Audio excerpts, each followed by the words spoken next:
Speaker గారిని అడ్డం పెట్టుకొని కాంగ్రెస్ పార్టీ డ్రామాలు చేస్తూ ఉన్నది, నాటకాలు చేస్తూ ఉన్నది. అట్టనే జగదీష్ రెడ్డి గారు సభలో మాట్లాడుతూ మీరు 2500 మహిళలకు ఇచ్చినారా, మీరు రుణమాఫీ 2 లక్షల రుణమాఫీ చేసినారా, మీరు రైతు బంధు ఇచ్చిండ్రా, మీరు స్కూటీలు ఇచ్చిండ్రా, మీరు 5 లక్షల భరోసా కార్డు ఇచ్చిర్రా విద్యార్థులకు, మీరు ఏం చేసిర్రు, ఇప్పటికన్నా ఇప్పటికి ఒక్క ఇల్లన్నా, ఒక్క ఇందిరమ్మ ఇల్లని అన్నారు, ఒక్క ఇల్లన్నా కట్టిర్రా అని అడిగిండు. 15 నెలలు అయింది మీరు వచ్చి, మీరు ఇవి చేసిండ్రా అని అడిగిండు. అడగగానే వీళ్ళు ఈ డ్రామా ఎత్తుకున్నారు. డ్రామా ఎత్తుకొని ఇవాళ ప్రభుత్వాన్ని వారు ఇచ్చినటువంటి హామీల్ని అడిగితే గొంతు నొక్కేయడం, వారు అసభ్యంగా మాట్లాడితే ప్రశ్నిస్తే గొంతు నొక్కేసే కార్యక్రమం, డైవర్షన్ పాలిటిక్స్ చేసే కార్యక్రమం. చివరికి ఇక్కడ మీడియా పాయింట్కి వస్తే మొత్తం కాంగ్రెస్ లెజిస్లేచర్ పార్టీ అంతా మీడియా పాయింట్ ఉన్నది. అట్లా ఉంటుందా అండి? ఎప్పుడన్నా చూసిర్రా మీరు? మీడియా పాయింట్కి వస్తే వస్తారు, ఒక 4 వస్తారు, 2 మాట్లాడతారు, పోతారు. ఇప్పుడు నేను అనుకుంటే బహుశా ఇప్పుడు ఆయన 12వ వ్యక్తో 15వ వ్యక్తో మాట్లాడుతున్నాడు. ఇంకా ఒక 10 మంది లైన్లో ఉన్నారు. దీని ఉద్దేశం ఏంది? స్పీకర్ గారు ఇప్పుడు బెల్ కొట్టాలి, బెల్ కొట్టగానే హౌస్ స్టార్ట్ అవుతుంది. హౌస్ స్టార్ట్ అయితే మాకు అవకాశం లేదు, ఇక మీడియాకు మాట్లాడే అవకాశం లేదు.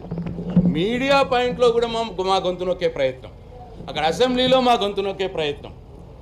వాళ్ళు హామీలు అమలు చేయకపోతే, అడగపోతే మాకు మైక్ కట్ చేయడం.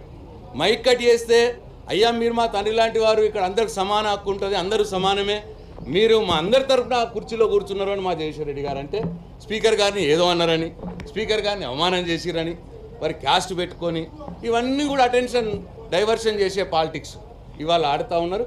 కానీ కాంగ్రెస్ పార్టీ ఎంత అటెన్షన్ డైవర్షన్ పాలిటిక్స్ చేసినా కింద ప్రజలంటోళ్ళు ఉన్నారు, వాళ్ళకు తెలుసు వీళ్ళు ఏం చెప్పిండ్రు, మరి ఇప్పుడు ఏం వస్తున్నది. వీళ్ళు 100 రోజుల్లో ఇస్తామని ఎందుకు చెప్పిర్రండి? మరి ఇప్పుడు 15 నెలలు అయింది, 100 రోజుల్లో ఎందుకు చెప్పాలండి?